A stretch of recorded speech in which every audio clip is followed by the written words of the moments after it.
Welcome to Ask a Celebrant, a conversational podcast answering your questions relating to all the commemoration and celebrations of all the chapters of your life.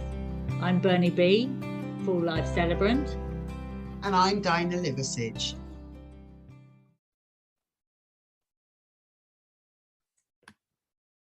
Hello everybody, I'm Dinah and this is Bernie. Hi everyone, hi. We're really excited that you have joined us for the first episode of Ask a Celebrant. A celebrant. I know, I'm so excited. Honestly, I cannot tell you how driven I felt since we decided that we were going to do this and set up the plan, and how many people have spoken to me or connected with me, and I know you too, saying I'm really glad you're doing this, can't wait to hear it, you know, we've got so many questions. And so it's really excited, and spending time with you. That's my favorite thing, is that we get to hang out. Exactly, and call it work. Yeah. It's interesting, isn't it, how many people do actually, when you first say to people, whether you're networking or whether you're just chatting with somebody you've met, and they say, so what do you do? And when we tell them I'm a celebrant, I often find people kind of go completely blank looking. Yeah. And there's this pause where you know they're thinking, okay, so is it just me who hasn't got a clue what that is? Yeah. And some people don't even ask. They just go, oh, that's good. So yeah. So what made you be that? But I think what they do is they're hoping, like when you can't remember someone's name, you're hoping that if you carry on the conversation, there's some clue will pop up, and then they won't have to, what they think, make themselves look stupid, which of course is not to ask what it is. Why would anyone know if it hasn't been relevant in their life? And to be honest, you know, I mean, we're celebrants, so we hang out with celebrants and we spend lots of time with people who are looking for celebrants. So we forget that it's a fairly new industry and that its context is still evolving, and people don't know what we do or what we can, and we all kind of do different aspects of the role of officiating life celebrations, which is basically what we do as a holistic thing. But it's, you know, it's more than that, and it's so varied. So I think we need to clarify that for people. I think you're right. And you know, I love the whole philosophy in life that the only stupid question is the unanswered one. So I love it when people say to me, what's that? What do you do? Yeah. And as soon as I explain it to people, I also love how many people I meet say, oh, that sounds like a fabulous job. Yeah. Either they say, I'd love to do that, or if they're people who know me or have worked with me historically, they say, oh, I can totally see why you chose to do that. And I get that all the time. I really get it. Once I get past that bit where I told you this, most makes you laugh, makes me laugh as well. When several times I've said to people I'm a celebrant, and there's been that pause where you're thinking they're working out what a celebrant is. What does that actually mean? And they say, when did you decide to be celibate? Makes me laugh every time. I don't know much about celibacy. I know far more about celebrancy. That's what we're going to talk about today, really, isn't it? Yeah. Let's use that subject. Let's use that subject. The other thing I'd love us to clarify for people a bit too is that there's a lot more than one type of celebrant. Absolutely. I have a lovely friend in Germany, Chris, who I think you've also met. Yeah, I know her, Chris Menzel, isn't it? Yeah. That's right. And Chris asked me in a lovely Christmas card, you know, I've looked up celebrant because I'm really interested in what you and Bernie are talking about. Yeah. And I'm not sure there's an equivalent profession in Germany. Could you find out for me? Could you tell me if there is? And this kind of highlights that the role of a celebrant is different in different countries. Yeah, well, absolutely. Well, and different countries within the UK even. The absolutely. Role is different. Yeah, totally, because in Scotland, the role of a wedding celebrant is to carry out a marriage, isn't it? Absolutely. Whereas we create wedding ceremonies or celebrations. Yeah. It's not a legal marriage. No. So at the moment, until the white paper and the law, the wedding law reform bill is reviewed in Wales and England, if you can get married with a celebrant, you can have the most wonderful celebration that is absolutely bespoke and fitting to you as and your personalities. But the boring legal signing the form has to be done with an officiant at county hall, whereas or of course in a religious setting. Or in a religious setting, which is difficult for a lot of people who might not want to, who are not religious or who are in a multi-faith relationship. So, you know, more and more is certainly the kind of people we work with, absolutely. isn't it? No, I mean, if you are of one faith and your partner is another, sometimes the faith will prohibit the wedding in their particular church or religious building. So Yes, it's, absolutely. And yeah. I'm really pleased to see there's been a delay with the reporting back and the decision from the commission who are looking at this, because they are really, really looking now in detail at the role of independent celebrants and how important we all feel that is in making their decision about who going forward will be allowed to conduct a legal wedding.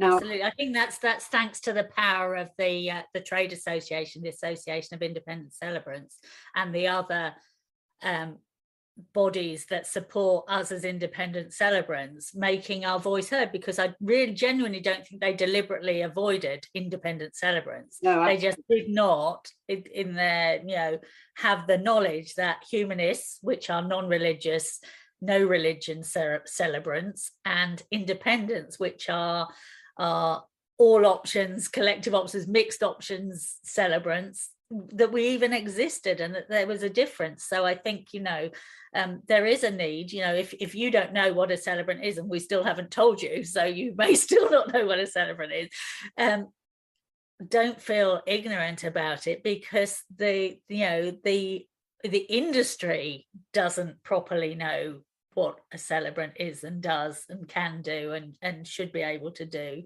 So so maybe we should tell people then what is a celebrant.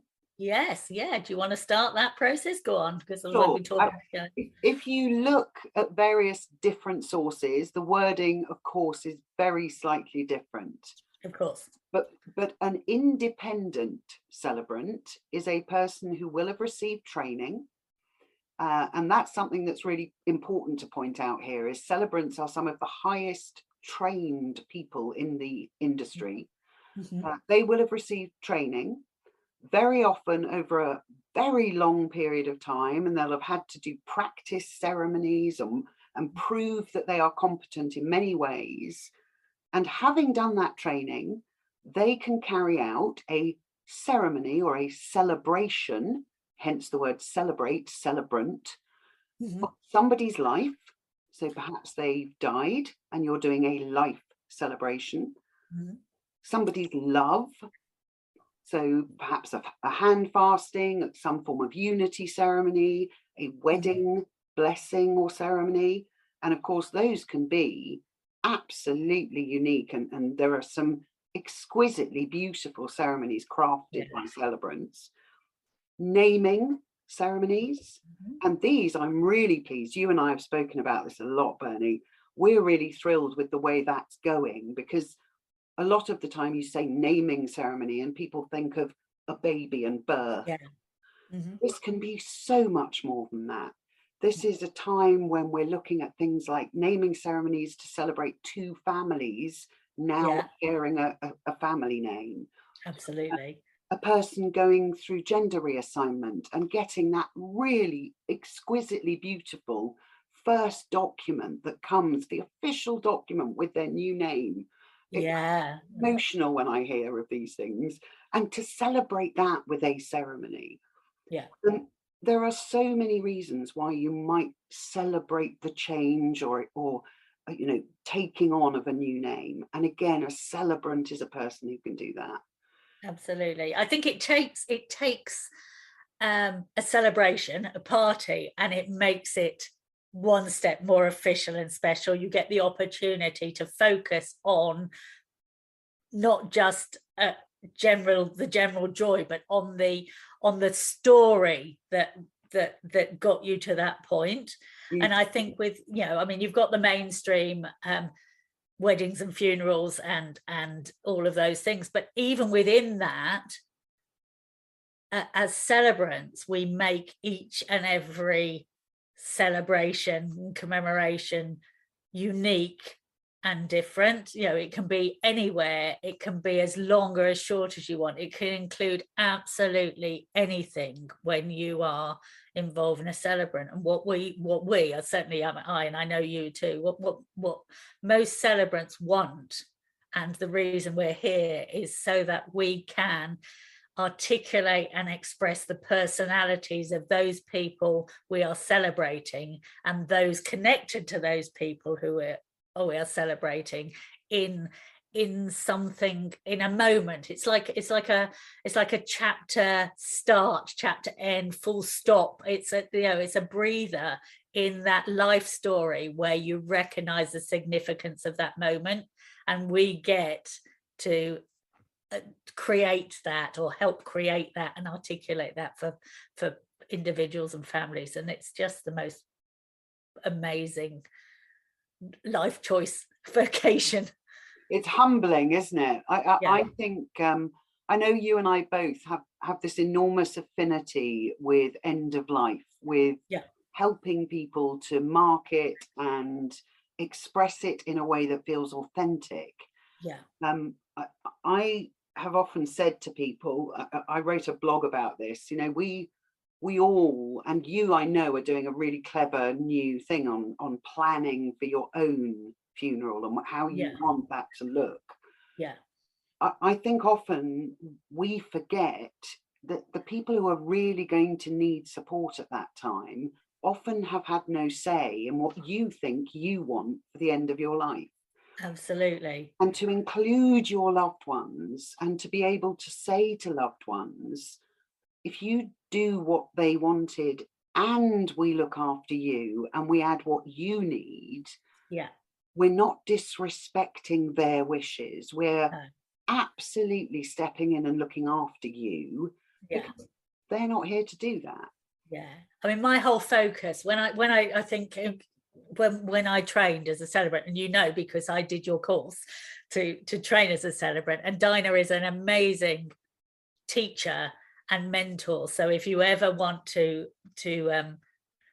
find out more, have a chat with Dinah, because she articulates things absolutely beautifully. I mean, bigging you up there, but it's true. It's true. I feel exactly like that. But when I came to you, I said, what I really want to do is focus, not exclusively, but predominantly on end of life and funerals and memorials and supporting families who are saying goodbye, and helping them, because death isn't the end, it's the beginning of another chapter where you're having to navigate your life without that person present anymore.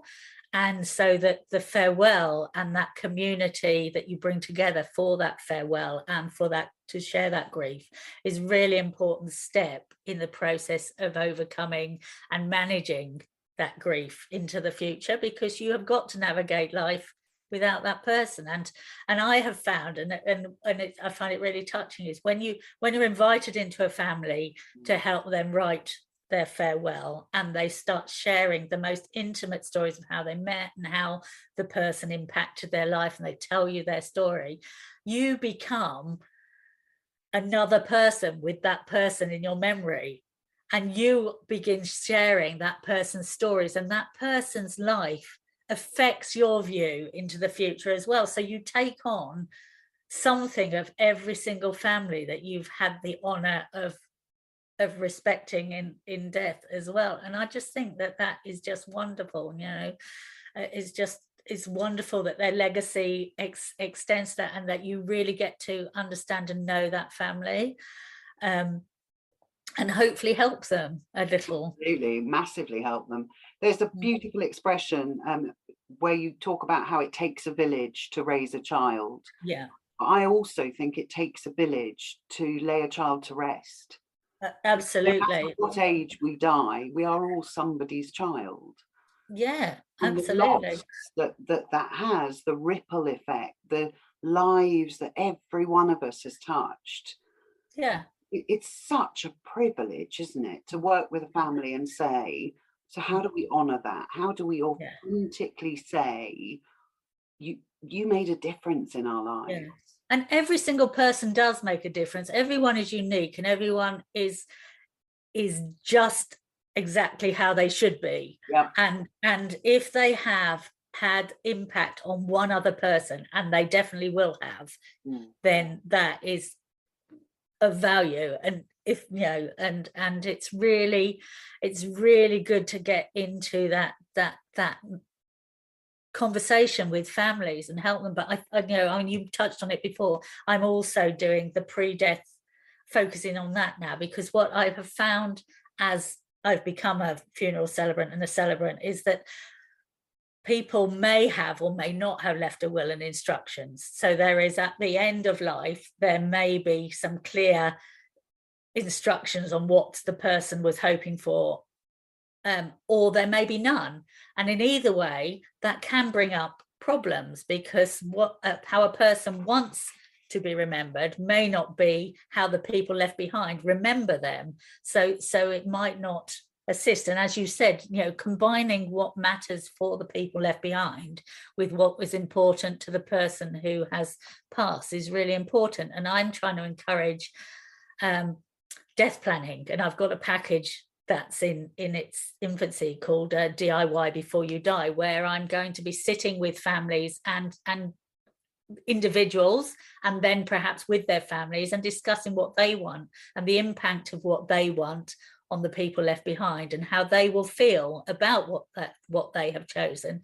So that there's, and also sharing all the options, because there is so many options out there that people are completely unaware of. We have got this structure for funerals and death that has become habit, but it's not actually what you have to do. It's just what is the norm, has become the norm relatively recently, only since the Victorian times. Yeah. It's it used to be very normal for your loved one to be in their home after death. Absolutely. And for you to be able to have time with them and visit with them and sit with them.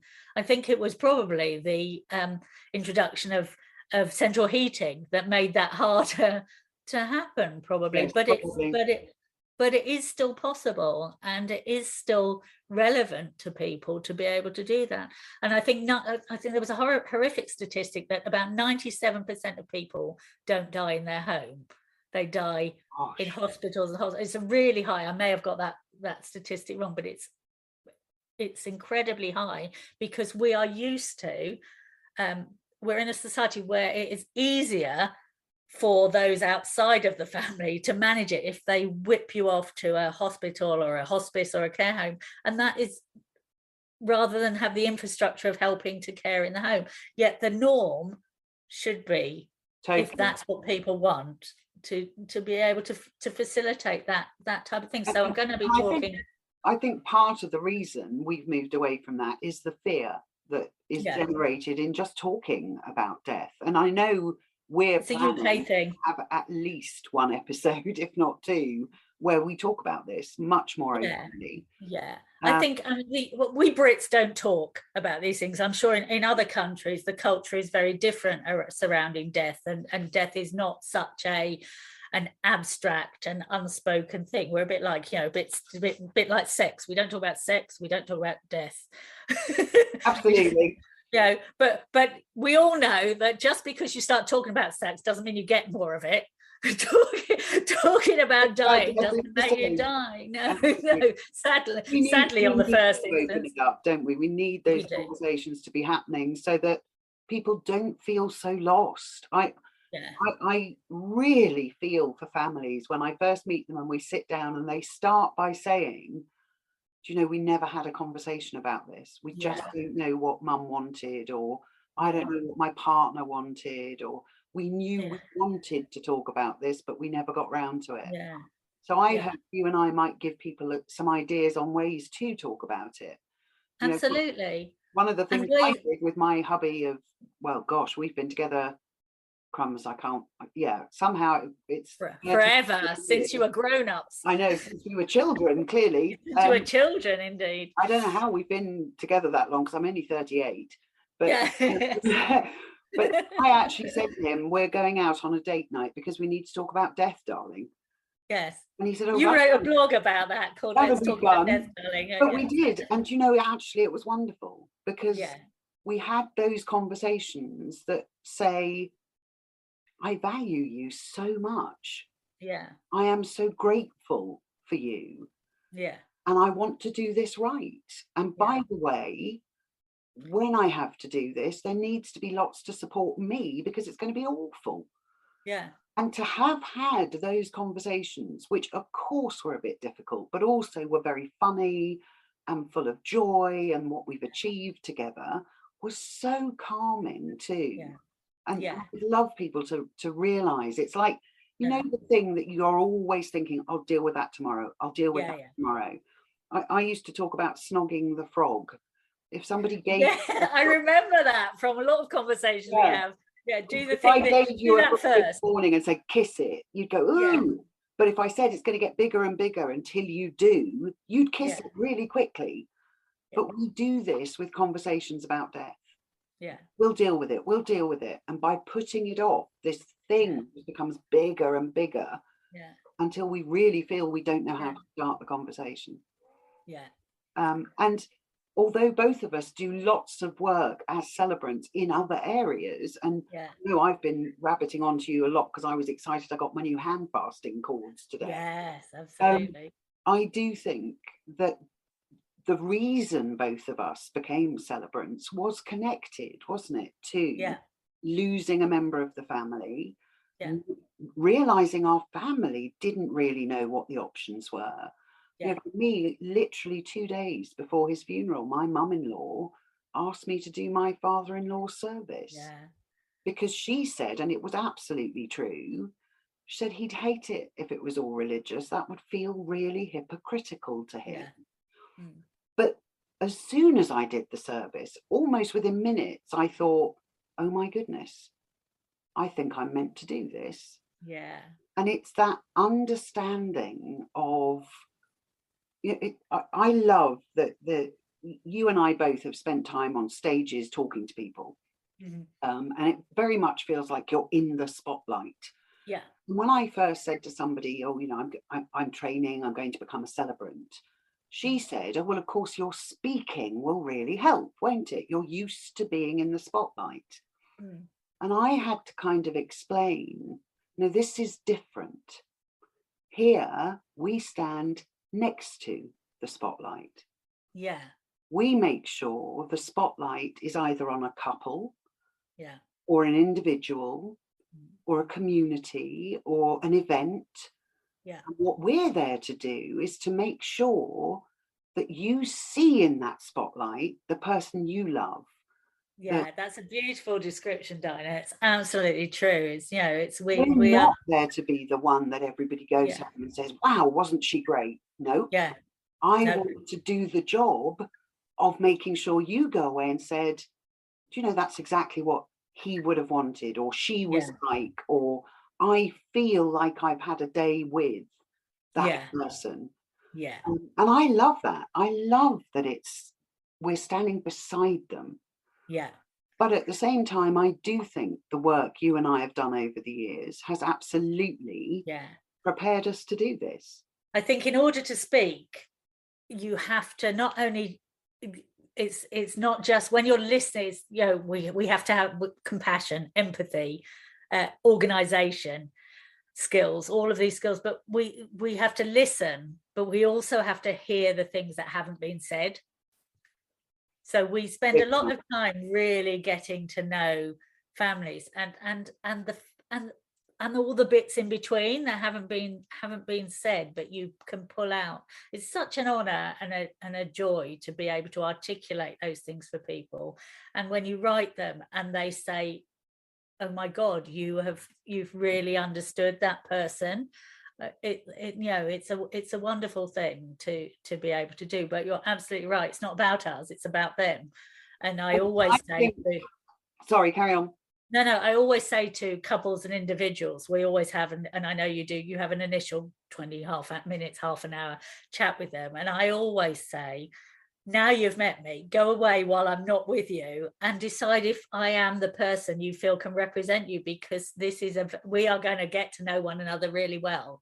Yeah. And if you don't feel connected to me, then there are so many other celebrants that I can recommend you. And that's the beauty of Independent Celebrants and the networks we've created. I mean, in Wales, we have our little network of Independent Celebrants. So we always have other people with other skills and other personalities there'll always be somebody for you.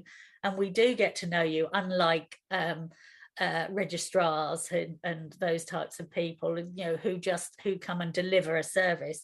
We will have dug deep into your story, because that's what it's about for us. And actually, I think you've touched on something a lot of people may also not know about celebrants, which is we can become a celebrant to a family right the way through the life of that family.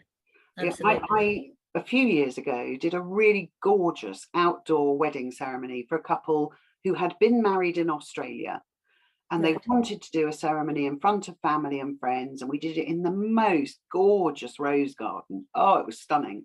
They had fabulous safari tents and yurts in the garden afterwards. It was gorgeous.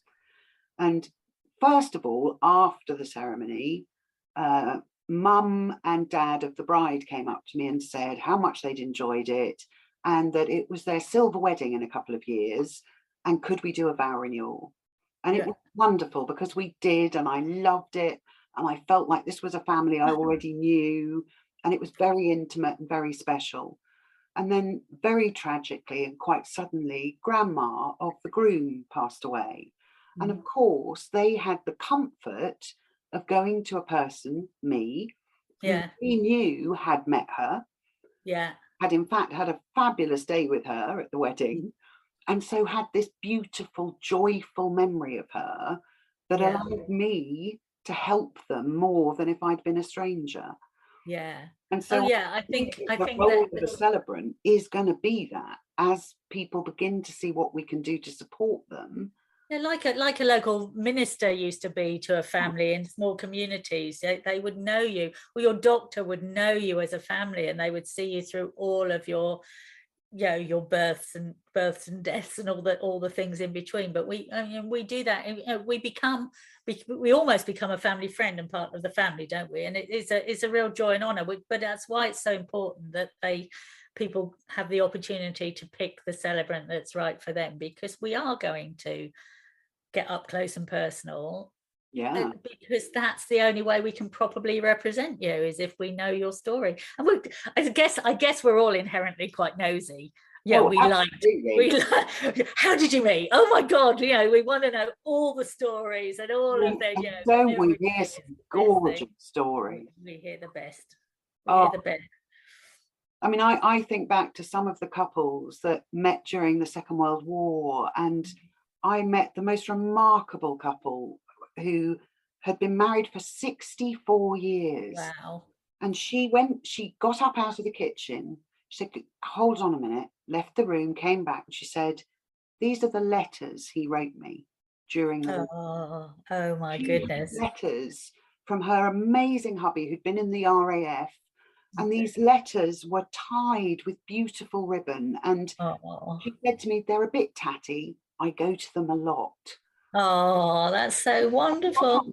Peek into somebody's life like that, and to understand the significance of those letters that were written so long ago. And still meant something to her.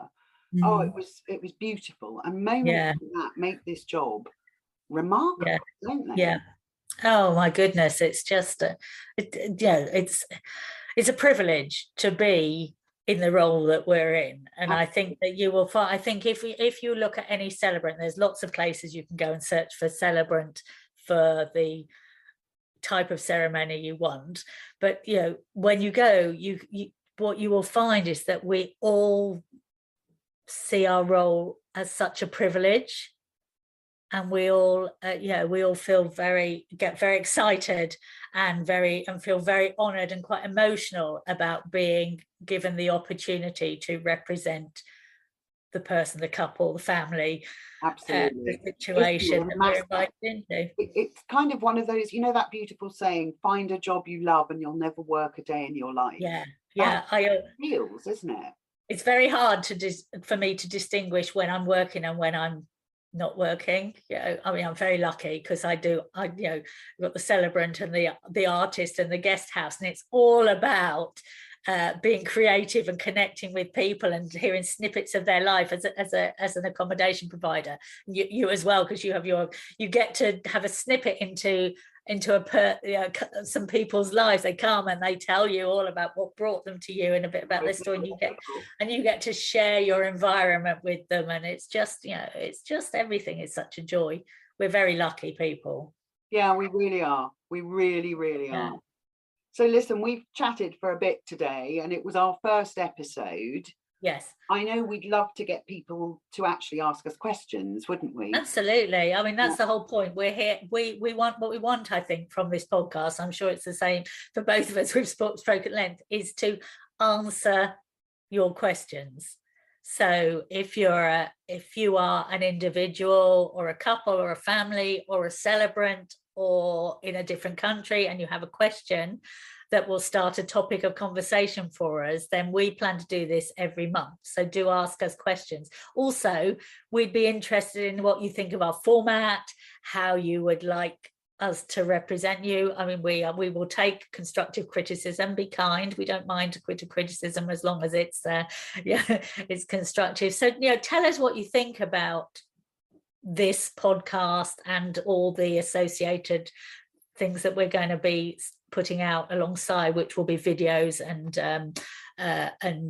editorial and blogs and feedback, because we're doing this for you as well as to get together and have some time together.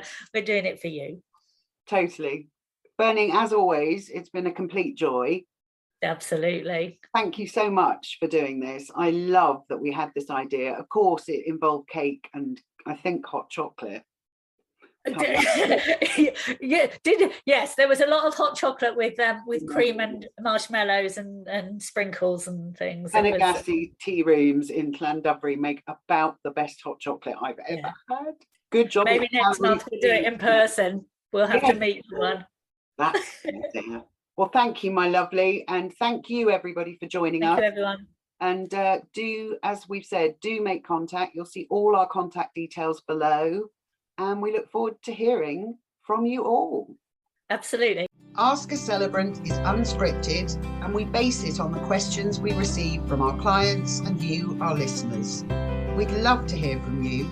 Do join the conversation. See you next month.